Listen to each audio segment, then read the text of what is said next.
I. Oh, hello. Hi, how are you? Good. I'm just gonna try to push this a little further out. I know it's always weird when you come on here and then you're like, oh, I'm Yeah. either Like too close or too far and away. it's never the same. Like I do the same like setup, and of course it's always just different. But how's it going? It's going really good. Yeah. Happy December. Ooh. I know, right? I didn't even focus yesterday. It was like the 1st of December until today when I realized, oh, yesterday was the 1st of December, but that's how the year has been. It's flown by. So, yeah, I've not picked up my Cyber Monday anythings. I usually do Saturday, like Small Business Saturday. I failed on every front. So I will be paying full price for all holiday gifts, but that's okay. I'll head out to my local shops and support them. Yeah, I mean, sometimes it just happens that way. Like I think it flew. Everyone says that all the time, but it is insane. Yeah, so fast. So, where are you located at? I'm in North Carolina. Okay. Where are Yeah, you? I'm in Iowa. Oh, okay. My grandparents lived in Ames my whole life, so I visited there frequently. 30 minutes from me. I went to school up at Iowa State. So, yeah, small world. Very cool. Well, we can just go ahead and get started. We are talking about From Air, which before you got on, I was saying I like am obsessed with this book, so I'm very excited to talk to you about it. But before we do, I would love for you to just kind of share a little bit about your author history and your journey as to how you got here. Sure. My author history kind of came as a surprise to me. As far as when I started writing, I was a dental hygienist for 10 years. I was home with my kids running the family business for a few years. I had a retail store with my mom. We sold eco living goods. It was called Be the Butterfly because it was be the change you wish to see in the world. And it was kind of a passion project. We didn't make money off of it, but it was fun. And then I've always liked reading romance novels. Well, that's not true. I kind of got into romance novels. I was more into like mysteries, and then I got into romance, but I wasn't into spicy romance until I joined the 50 Shades of Grey turn, like everybody jumping on the bandwagon. So it was a friend of mine who recommended that series to me, and I was like, what is this all about? So she's the one who said, you should write a book. So I just had nothing better to do, and I didn't think I could do it. I was like, I'll try. So I sat down, and one book turned into a duet. So my first story is actually a continuous duet, and I haven't turned back since. So I've been doing this 10, 11 years now, something like that. So that's how I got here. It was not planned. I did it a little bit later in my life, but I can't imagine doing anything now but writing. I'm always so amazed at how many people say like they didn't plan it, they just were kind of doing it to get it out of them, like I have to get this story on the page, and then suddenly now they're like doing it. Yeah. It wasn't even like, I think so many people think that I think some people do jump on the bandwagon of like, I'm going to try to make money off of this. Like when I sat down to write, I definitely did not think I would make a dime off of it. It was just more of the way that now I pick up knitting or crocheting as a hobby or something, like something fun and different to do in a way to like really, express your creative side. So the fact that this has turned into a career has surprised me probably more than anybody else, and I'm pretty grateful for it. But it's one of the things I will write even if someday it can no longer be a career for me. If AI takes over and starts writing all these books, I'm still going to do my thing even if I don't make money off of it. So, Well, I'm glad that you love it that much. That's so important. oh, thank Well, you. jumping into From Air, Yeah. why don't you give us just like a spoiler-free-ish synopsis? Yeah, so From Air is the first book. There will be another book. There will be 3 stories, but this is going to be marketed as 2 books in this series, and they will be standalones. They are about wildland firefighters. So this is set in Montana, and the story starts with Jamie, who is a travel nurse. She lives in Miami, Florida, and we'll just say, has never left Miami, Florida until she's an adult. Her mother passed away, and she's going to take advantage of the fact she can travel with her job. So she takes a job in Missoula, Montana, and makes the drive there, has rented she believes a room or space with these three firefighters. One of them is a female, she's a tanker pilot, and then there's two others. And when she gets there in the snowy winter, she doesn't realize that her space is not a room in the house. It's actually kind of a she shed. It's a nice she shed. It's got like a heated floor and it's painted. It's lovely. And she's actually thrilled, but there's this moment where Will, who owns the home, realizes you thought it was in the house, didn't you? So she has to like go back and forth to go to the bathroom. So the setup is she shows up. She's just like, this is kind of a grumpy sunshine book, and she is definitely sunshine. She's just very positive all the time. And so Will, who owns the house, is letting her know, Marin's gonna love you, but you're going to then meet Calvin Fitzgerald. They call him Fitz, and he's a smoke jumper, so he jumps out of planes, parachutes into not into the fire, but close to the fire, and then hikes to the fire with his crew, and they like start attacking the fire. They're like the first attack there. And anyway, so they're like, don't pay attention to Calvin or Fitz, because he's just like, he's a different guy, grumpy and all that. So she is a psychiatric nurse, and so she's immediately intrigued by him. Like, why is he grumpy? He must have something in his background. She's already like trying to figure him out. And so they end up having this interesting relationship where they have some things in common, but a lot of things not in common. So this is the push-pull, enemies to lovers type setting up of this story, and it has phenomenal banter. There's like secrets to kind of the past that slowly start to get revealed as she starts to peel back the layers of this Calvin Fitzgerald. And so yeah, that's just kind of how this story starts. And they're not supposed to be able to be lovers. That's part of this too. It's a little forbidden in the sense that roommates aren't supposed to be intimate with other roommates because it went horribly wrong. So the relationship that they start to have with each other has to be secret for quite some time. So that's kind of the premise of the book starting out without giving any spoilers. So that's the hook. I don't know if that was a hook. I'm trying to hook you. Well, the angst also, like this top tier angst in this book. So if people love that, that's what they should come for. Right? I actually lived in Colorado until I was 11, and so my family owned a business, and we dealt with like smoke jumpers every summer, and I'm always so fascinated by that career, kind of like Jamie. And then, the idea of the psychiatric, like traveling nurse. I find that the two of them together are just so interesting, and I would love to know like a little bit more about how you got inspiration for them in that space, and then like maybe what kind of research you had to do to write those. Yeah, it's interesting. You're from Colorado. Were you born in Colorado? I wasn't. I moved there when I was 2. Oh, okay. I was born in Colorado, lived there until I was 8. So I'm like, oh, somebody else from Colorado there. Lovely to meet you. That way. Yeah, so I hadn't written any stories about like first responders or firefighters or anything. And my husband and I had started watching Chicago Fire. And so I was all of a sudden going through my fireman era, even though I didn't realize it because I wasn't writing about it. And so that was mixed with a friend who has a brother who lives in California, so they see more of the fires out there, and she's like, hey, you should write a story about like a tanker pilot, a female tanker pilot at that, like this really badass tanker pilot.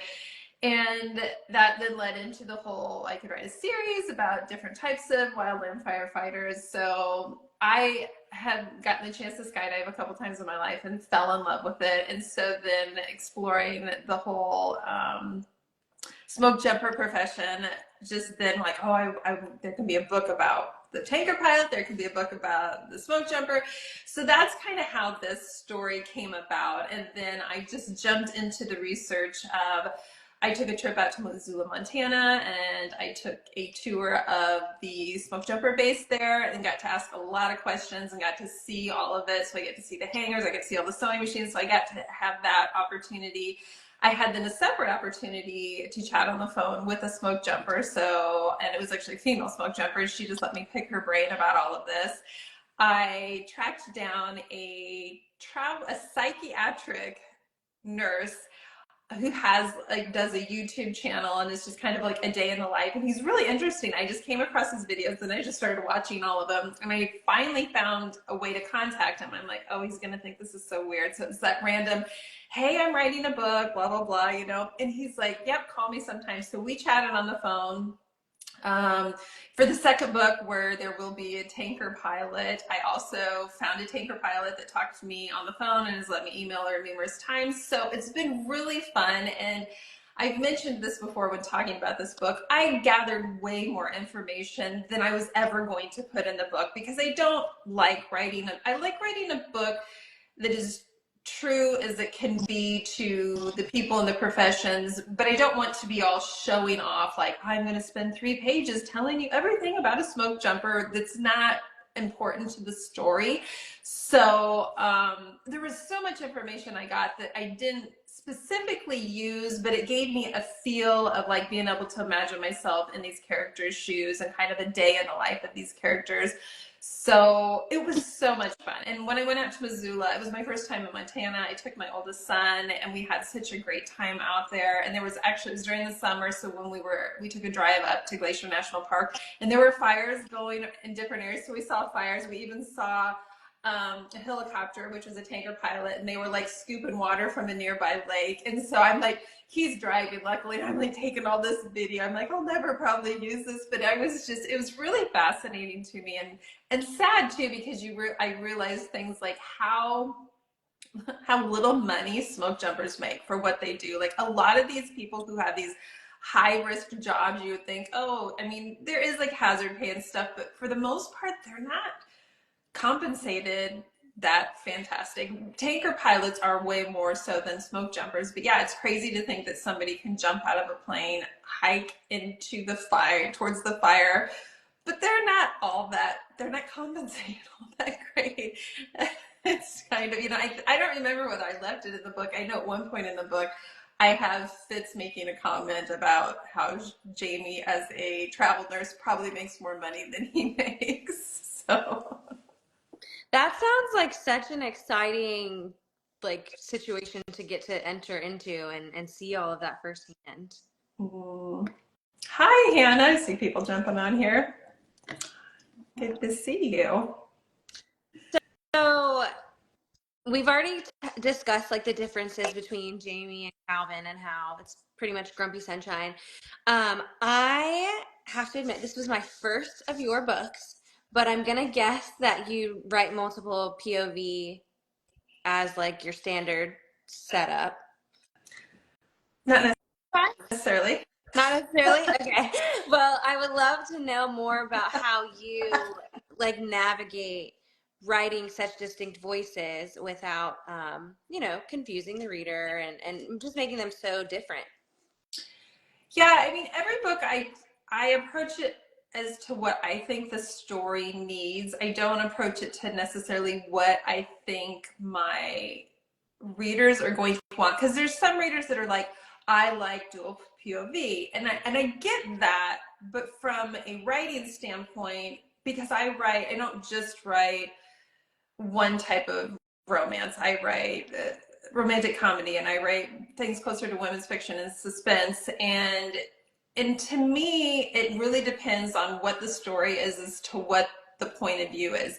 A lot of my books have dual point of view, not necessarily equal. I have some that have mostly female, and you get little glimpses of male point of view. I have some where it's only from the female point of view, where finally I would go back and do some bonus chapters from his point of view. But sometimes it's like, is it important? Do I want you to feel or be inside both characters' heads, or do I not want you? Sometimes it's more dominant to whose story it is. I wrote a book called For Lucy that actually, it's a romance, but it leans more towards women's fiction, has a very serious subject line.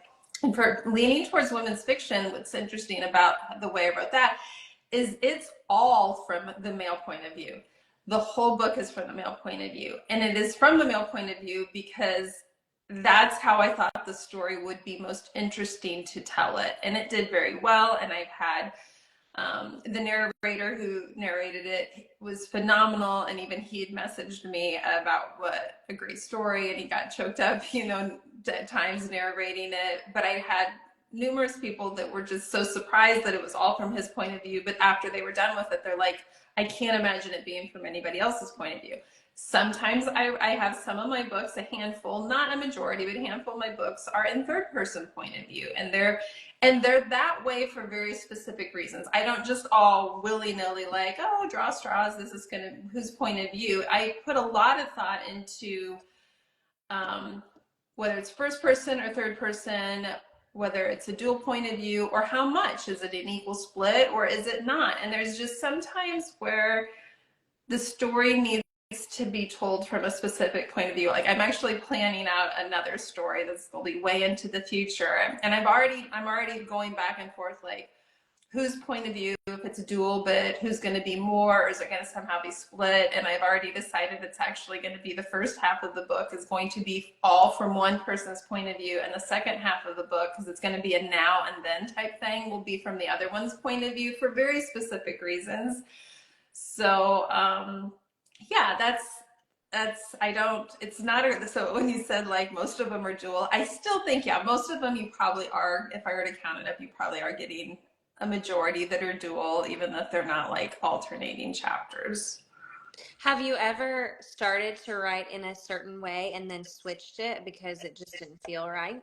Like point of view wise? Oh yeah, I've done that several times. Sometimes I'm even changing, probably more frequent than the point of view is actually changing whether I'm writing past tense or present tense.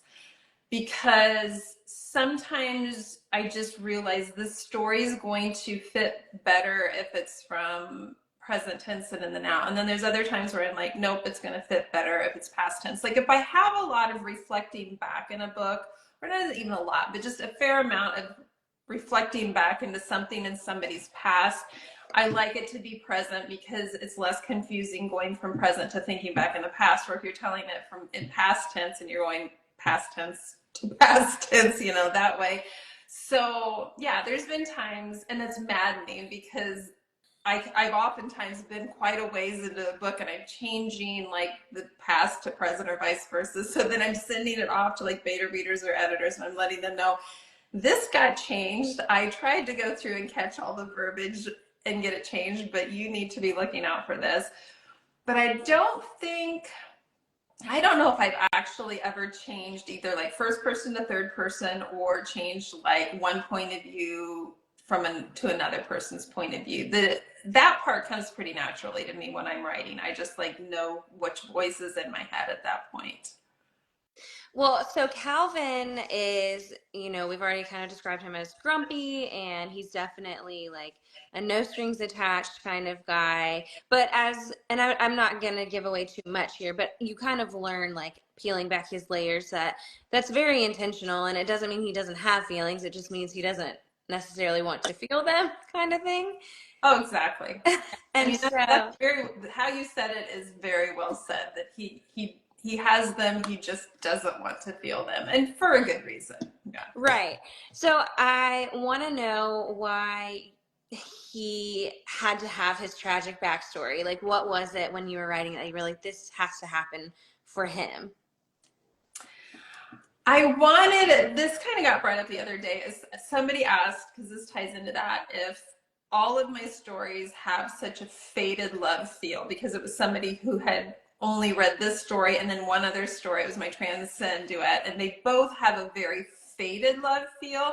And the answer to that is no, not all of my stories have a faded love feel, like the universe brought these people together, that type of feel. I kind of knew the plot twist because I had to pitch this to a publisher. I knew the plot twist early on, which I don't always know the plot twists to my books. So knowing the plot twist, I knew that I also wanted there to be a faded love feel to this book.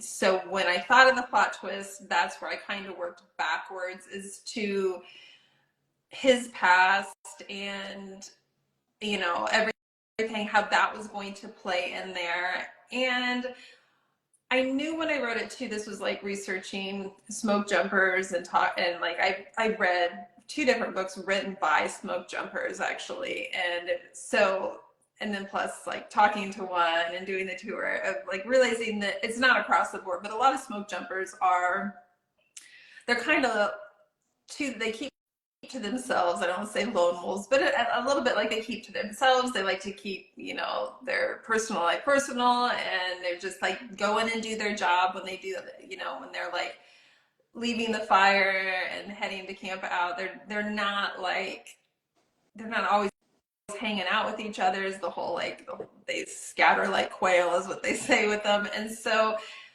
there was this kind of, you knew that Calvin was going to be mysterious and kind of reserved just because of that. But then I'm like, but there needs to be other things. And I wanted there to be things that nobody knew about him, including his roommates and good friends. And so that it wasn't even a case of like Jamie being able to just find stuff out from other people.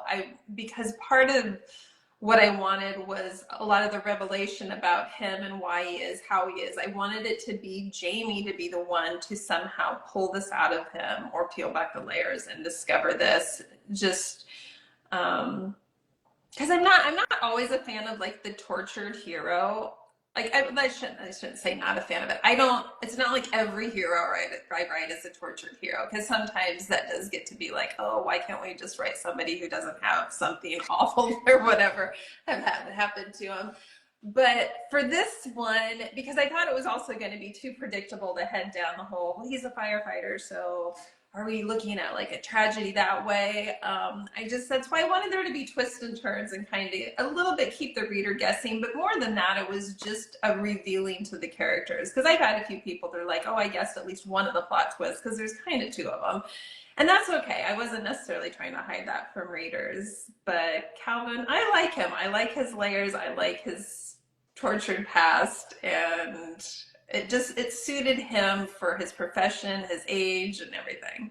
I like him so much too. And I like, this is seriously one of the types of books that I always crave and reach for, because I feel like you truly just don't know. Like, is this going to work out? Like, and if it is, how are we going to get there? And there's just something about reading that kind of story that keeps me going. And I'm like, give me more of this. Oh, But, thank you. and then with Jamie, she also has some history that is less than exciting, less than happy. It's a difficult past, but she has a completely different perspective and response to it. She's very open and loving and sunshiny. So where did that come from? Yeah, for her, I knew I wanted, I don't write usually to tropes, but I knew I wanted them to feel different. I wanted her to be this sunshine and him to be more of this grumpy one, but also the fact that they do both have less than fantastic past lives, I mean, even the fact that early on you realize that they both at time had been homeschooled at times, was kind of like this thing they have in common, but not that he seems to not want to have anything in common with her. But then even just talking about like their past, and they both have been through a lot, of her seeing that that's like this commonality thing, but it's not, he's not looking to have anything in common with somebody. So a little bit I'm using these as tools for like her to be like, see, we're alike, we're alike, we're alike, and him to be like, we're not alike, like, get away from me. But yet at the same time, he's like can't deny some of this that they have in common. And it's like they're opposites in some ways, but very much they complement each other in other ways. And so I knew, for again the plot twist and where this story goes, that there was going to be a certain complexity to both of their past for things to get to where I wanted them to get to in the story. But yeah, she's definitely the glass is half full type person. He's not 100% the glass is half empty, but he's just somebody, he's like set in his mindset as far as like, not going to talk about my past. I like my job, but I'm also keep to myself. He's just kind of very matter of fact, not wanting a relationship, not wanting to get married, not wanting to have children. Like he's already, this is in his mind, and he has all these reasons why this is where he wants his life to go. And so then when she comes along and it kind of turns his world upside down, he doesn't know how to handle it. And I kind of like that about their relationship too, because there's nothing about the relationship that ends up being easy, because she is a travel nurse and she shows up and she's like I'm not going to be here forever. And yet they start to form this relationship, and to her, of course, it should mean more, or it does mean more to her, or so it would seem. And just like there's these times where you can tell she's just like trying to drag some emotion out of him, like, don't you feel this? And it's like you said, which I love how you said it, it's not that he doesn't feel it, he doesn't want to feel it, and he doesn't want to acknowledge it. And I love that push and pull in their relationship, because it goes from like this heavy banter back and forth, really fun times, to this serious, like, okay, now we're done laughing and now my heart's slowly being ripped from my chest. So at least that's how I felt writing it. Well, I feel like you did such an incredible job at really like bringing that off the page, because I felt every emotion while reading it, and it was really immersive. So great job. Oh, thank you. Um, I've mentioned it already, but you know, there's this kind of will they, won't they, and definitely in here. What do you find is like the key to writing that type of story and keeping readers interested and not so frustrated that they're just like, I can't do this anymore? You know what I mean? Like, not a balance necessarily, but you know, the trajectory. How do you make it so people are like, yes, I'm here to stay for this? I think it's easier to do it when, and not that I probably, it's not that I'm sure in 30 some books I've had these moments. I know that there is a lot more frustration in reading a book where you're like, things aren't working out between them, or you have the will they or won't they, and it's all based on 100% miscommunication. Like I think there's always going to be in any relationship a little miscommunication, but I know that sometimes certain writers can rely much heavier on like, oh, it was all this misunderstanding, and like one conversation would have solved it all. I feel like in writing, I can bring the angst when, as a reader, hopefully you realize that this isn't just about a miscommunication. This is about like circumstances that sometimes the characters don't have any control over. And I felt that way a lot with Jamie and Fitz, where, I mean, there was kind of initially their whole, as far as like, do you love me? Are you going to be with me? Should I leave? Should I stay? You know, there was like that part of it. But then you start to feel like, okay, maybe they're going to work that out, only to have like these outside circumstances that they don't have as much control over come in and just start to decay their relationship. And that's the key for me with writing the angst, is keeping it so that a reader is like not wanting to just leave the book, but there's that wanting to find out how this is going to work out, because you're like, it's not just about the characters having this like miscommunication. This is about like outside circumstances. And so what type of compromise are you going to have, or can you fix it? I mean, there's just like certain things in relationships that simply can't be fixed. And that's a question that comes like up in this book. You have this moment where, like, at least I did writing it, where these characters hit this crossroads of, can we be together based on what we now know? And even as I was writing it, I was feeling for both characters. I was in Jamie's shoes and I was understanding her feelings, and she was kind of trying to put herself in Fitz's shoes and understanding his feelings about it. This sounds so like, I'm not being specific because I don't want to put spoilers, but that's the element. Like, if you can, the angst to me is something that keeps you wanting to read if you actually feel like this isn't like, this could all be solved in like one short conversation. That's the thing for me. I'm like, what can I do to these characters that doesn't make it just an easy solve? Does that make sense?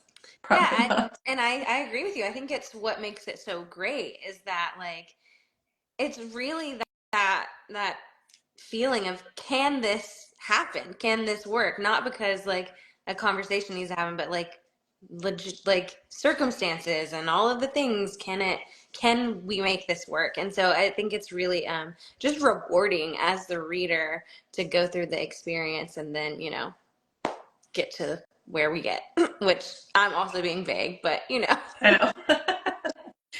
Well, I don't want to take up too much of more of your time, but I do want to ask a couple more questions. And regarding this book specifically, what would you want readers to take away from it if they could only like leave with one thing from it?